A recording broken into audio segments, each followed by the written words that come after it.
What is going on, everybody, and welcome back into Barley Studios. Now, today in the studio, we're going to be kind of dressing up and finalizing the Niffler Diorama project. Now, to do so, we're actually going to be using a wooden board as well as some projected little feet to go on said board to raise it up and give it a little bit more of a professional grade. So, although this is a very simplistic video overall, it's going to be a fun one, and it gives us an excuse to use the drill as well as add some stain to an awesome board. We'll go ahead and apply the Niffler to this item, and it's really going to dress it up and make it look a little bit more professional grade than it does just sitting with clay on the table itself. So sit back and enjoy, guys. Let's get the drill out. Let's get some stain on this bad boy, and let's get it to looking good. Alrighty, you guys. So let's go ahead and look at the Niffler on just the wood like panel board itself. Now just remember that already has a routed edge to it. It's just like a very simple like double rounded edge. And it's just going to give it a little bit of a dress up. I was originally going to cut my own board and put my own routed edge on it, and I was just, you know what, it's just not even worth the trouble sometimes, and sometimes it's just easier to kind of get a board that's already pre-made. Now these boards are relatively non-expensive at all, so if you do use these, just remember that you can do anything you want to them. If you need to replace them, you can. Again, I already had the stain already, so I only spent probably maybe $4, maybe $5 on this just to give this diorama a little bit of a dress up here. So we're going to go ahead and lift it off here, and we're going to kind of sit it off to the side. But look how it is. It's going to sit very symmetrical on the actual board itself. And the rock formation is not a perfect circle, and I designed it that way. Originally, I was going to actually make the ornamental board a little bit more narrow and smaller, and I was going to kind of make it to where it like follows the outside edge of the rock formation. But I decided to go with a simple round base for this option here. We're going to use just a graphite pencil here. Just go around the inside edge. I'm trying to see how far into the recess of that crevice between the rock and the board I can get with the pencil. And that's going to dictate where the actual screws are coming up through the actual board itself. I don't want those screws to be visible in any way when the Niffler is sitting on the board. If I'm using the board for something else later on down the road in the future, if I make something else for the Niffler, then I want to be able to reuse this later on down the road. So I could always come back and give like the top layer of this like a nice like plastic coating, or maybe a thick layer of black paint, or some Bondo to fill in the screw holes that we're going to be creating. But I have a lot of versatility at this project that I can use. I also bought these little wooden feet. All of this came from Hobby Lobby. Shout out to Hobby Lobby. And these are just kind of like S6 wood ball knob with screws. So they come with all the hardware that you need. And all you have to do is just drill the holes, but the best part about that is I got it for $1.49, so you can't beat that. We're going to go ahead and shred this package as we open this up here. Now the only downside here is that I only need 4 of these, so I could have went with 3, but I just, with the kids being in the living room and things like that, I just wanted to have a little bit more stability. So I do go ahead and I use 4 feet in total. Now they are a very good quality here. They're very I wouldn't say cheaply made, but if you damaged one, would it really like break your heart? Probably not, you know. They do have a already pre-assembled little screw thread in them, and those little screw threads have little spikes on them that are kind of like shoved into the actual pine wood or whatever kind of wood this is, and they just hold via pressure inside of the actual knob that we have here. Now, originally I was going to use like a little canvas to kind of create just a symmetrical look to the actual feet, and it works okay, but I was just not getting a perfect circle. So I ended up going with my my old painter palette for my my water container here, and I go ahead and use the circles on that to center the balls of the feet, because there's an even number of circulates around the actual painting palette. And very exactly here, very exactly, I'm going to use this pencil here just to kind of gauge the depth of each individual foot. It's very exact, you guys. That's all I'm going to say about it. But it does give a really good symmetrical look to it. And although I'm not like doing a lot of mathematical like measurements to get the perfect lineup of the feet, it's aesthetically pleasing to the eye, so I'm not really worried about it.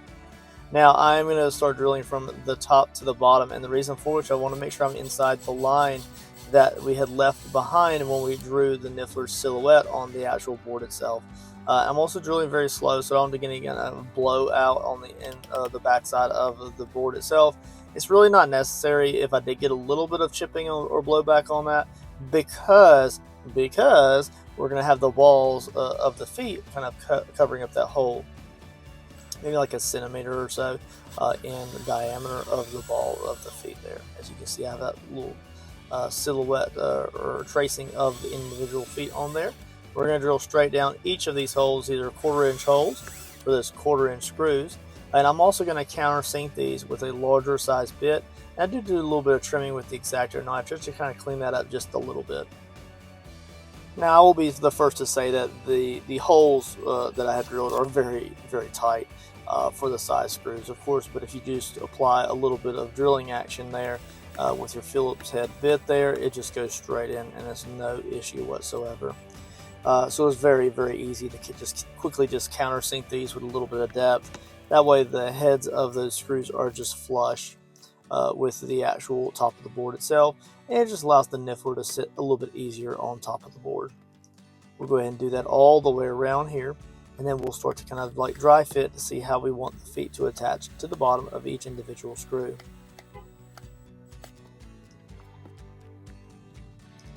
Alright, so one of the problems that I have here is that I'm going to use some cutters and some pliers here. The screws that come with the kit for the knob feet are just too long.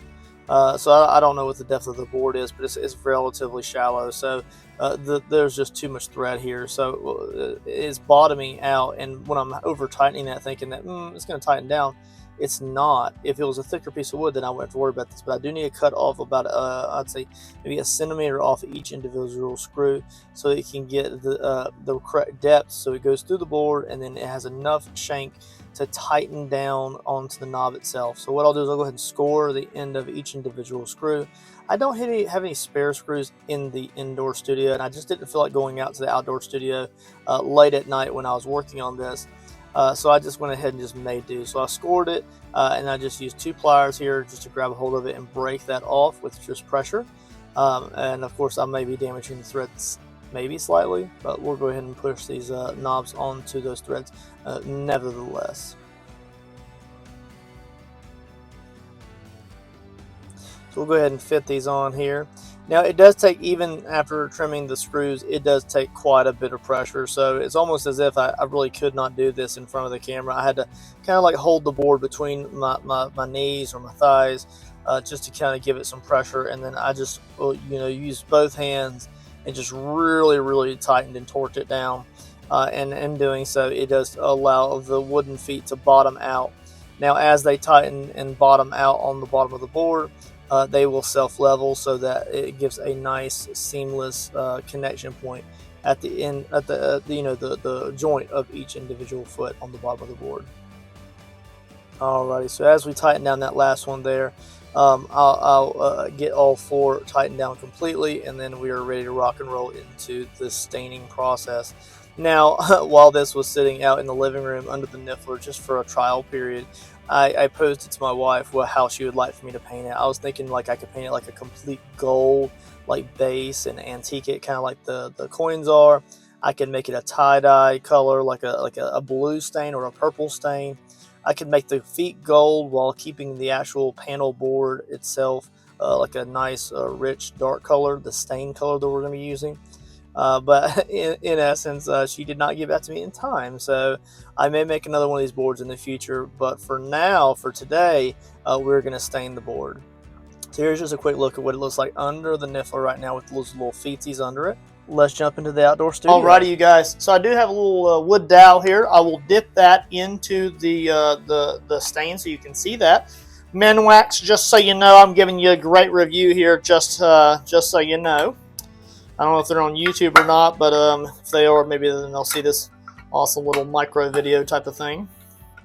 Super cool, you guys. Now, I've already shaken that up a little bit. That little lid drips a little bit right there. Alrighty. Alright, let's go ahead and dip this into it. Let's actually use the brush instead. I'm not going to do the very end of it. We're just going to do this one piece.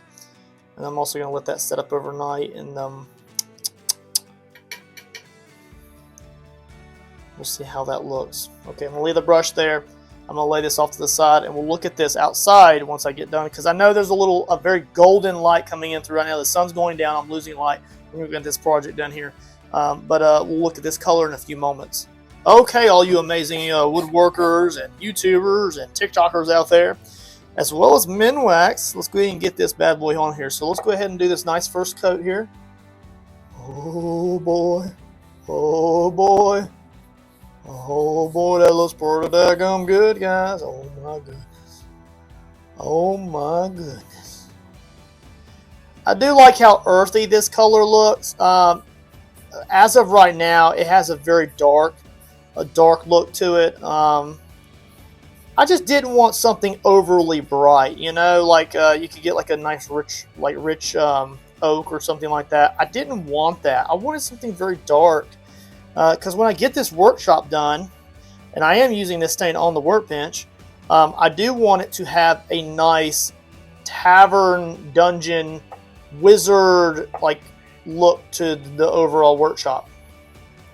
So I needed like a just nice rich dark color.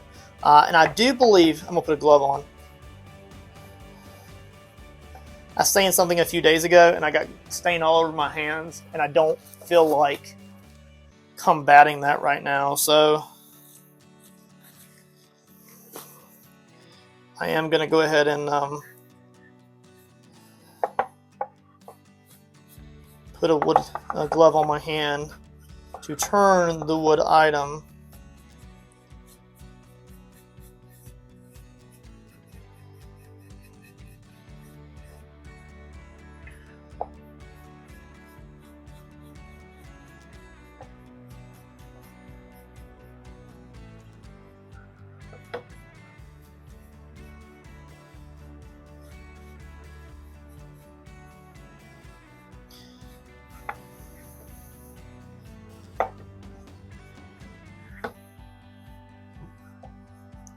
Look how absolutely great that color is. Look how dark it is.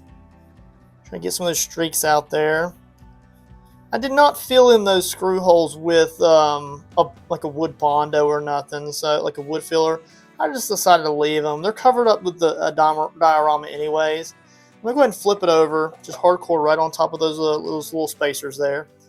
And we're going to go ahead and go around everything on the bottom as well.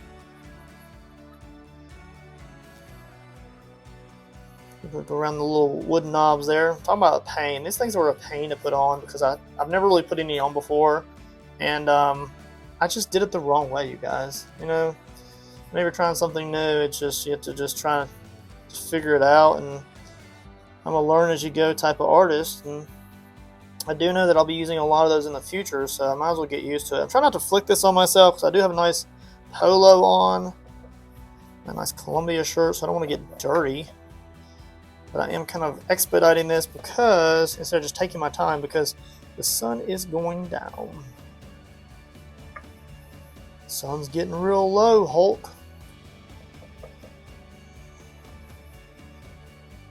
Nice Black Widow would sing to the Hulk. You get it? Okay, if you get it, you get it. If you don't, you don't. All right.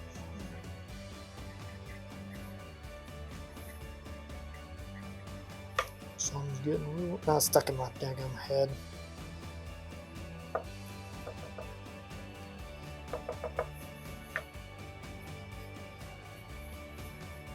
Scarlett Johansson, you will forever be the girl, the sister in Home Alone 3.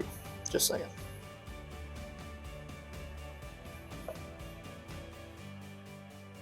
Just throwing that. I'm getting a little bit of coupling right there. I don't know if there's something on the bottom of this board, but I did sand it beforehand. I'll just have to let that set. Hopefully it doesn't leave any pooling. If I need to put another layer on, I can, but I really don't want to do that. It could be because it's... Let's do this. I'm going to take a rag.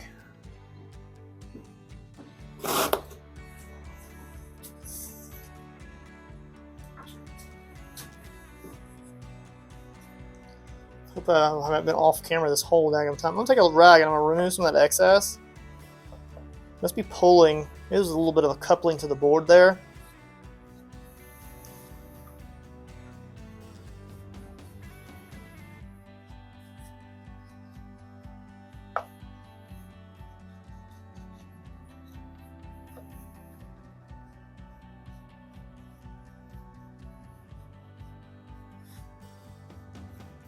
We're just going to put a Rust-Oleum clear coat on this when it's cured. A few coats just to protect it and also protect that stain from rubbing off onto my TV console. If you haven't seen the full Niffler Diorama, make sure you go back and do so. It is an absolute blast to create. I used creative paper clay to create that, so that's very exciting. They're a very great company. If you're looking for a good beginner clay or just a air dry clay you don't have to worry about baking, then that is the way to go. I'm going to take this and we're just going to flip it back over here. Okay. Give it some extra little motions here. Make sure I got all in there. I think one coat is going to be plenty for this. Okay. Looking good. I'm going to put that cap back on, the lid back on that. We're done with that. Alright, so there's the Rust-Oleum that we're going to be using tomorrow. Alright, taking my glove off here, and we're going to, well, no, I'm going to leave my glove on. We're going to take it outside, and I'll show you what it looks like real quick under a sunlight. Oh, as you can see, it's fall outside. Here it is. Alright, that is a great color. Look at the knobs on the bottom. Look how fantastic they turned out. Got a little bit of pooling on that one, that's no problem. It's going to be an absolute great color for my workbench inside the workshop. Now that in itself will be a whole video by itself. Look at the little knobs. Look how great they look. Those look absolutely fantastic. Alrighty guys, I will catch you tomorrow when we are clear coating this bad boy. Look at the oil. Is it oil that they put in that stuff? I don't even know. Let me know in the comments. I love it. Sides turned out a little bit dark just because that's how they cut the wood. That front piece right there looks absolutely phenomenal. So that's probably the piece that we'll try to face forward if we can. Looks great, guys. Love it, Minwax. You did a great job on that color design. And Minwax will make a return in the next shed building video. Alrighty, guys. I will catch you tomorrow with a clear coat. Alright, guys. So it is, of course, the next day after we had stained the wood paneled board with little feet for the Niffler Diorama. I just got a shipment of tumblers in. I already stocked those on my shelves, and I've made a little update video for my YouTube channel. And we're going to go ahead and take a look at this. Now here's the little board here. They pull it back over into our work surface here. I've already stained it, so I don't have my paper board down here anymore. And I'm also going to save that brush that we used yesterday until it just gets really stiff and unusable. I will continue to use that. I don't think that using the same brush over and over again is going to hurt it. And because it is a stain, it really doesn't make the bristles dry out stiff like that. So here's the actual panel itself. I'm going to put a glove on just to kind of keep things neat and tidy. Okay, so I did put some gloves on just so I'm handling this. And I also do have a rag over here as well. And what I'm going to do is, it's already been setting up all night, but I'm just going to go ahead and give it a nice rub over, just so that if there's any kind of like just residue that needs to come up, that would possibly keep the spray paint layer that we're going to apply from adhering quite well, then we can go ahead and get rid of that now. And it just kind of removes any excess. It's really not a necessity to do this. I don't always do this, but just because it's just a nice project, I'm going to go ahead and do that. And it's going to be visible all the time inside the house until I decide to make something different. And as I stated, I might end up doing that. We'll see. Now, because I did lay the feet, I stained it all at one time, and I laid the feet on the actual little boards here. I did get a little bit of color discoloration right here at the corners of each individual feet, and that's not necessarily a bad thing. It's not going to be visible, but if you really wanted to be super OCD, you'd want to, before you mount these to the actual panel, to screw these into just like a piece of foam or something, stain them and let them sit off to the side. Not laying down on anything, and then let them dry, and then you would attach them to the board. But we went ahead and attached everything together at the get-go inside the studio before we stepped out here. So that's just the process we went through this time. Now, so pretty much not much came off at all, just a little bit. And what we're going to do is now we're going to go ahead and we're going to apply a clear coat to this. Now, this is a Rust-Oleum clear coat, 2 times extra coverage, gloss clear. And what we're going to do is we're just going to apply probably maybe 2 layers of this to the item. Now, because this is a showpiece that's going to go below an actual diorama to dress it up, we want to make sure that we do not let it drip in any way. So let's go ahead and enter into some awesome music, an awesome time lapse, and let's get this clear coat on this item.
Alrighty guys, so here we are with the Niffler on his little home, or his base as it were.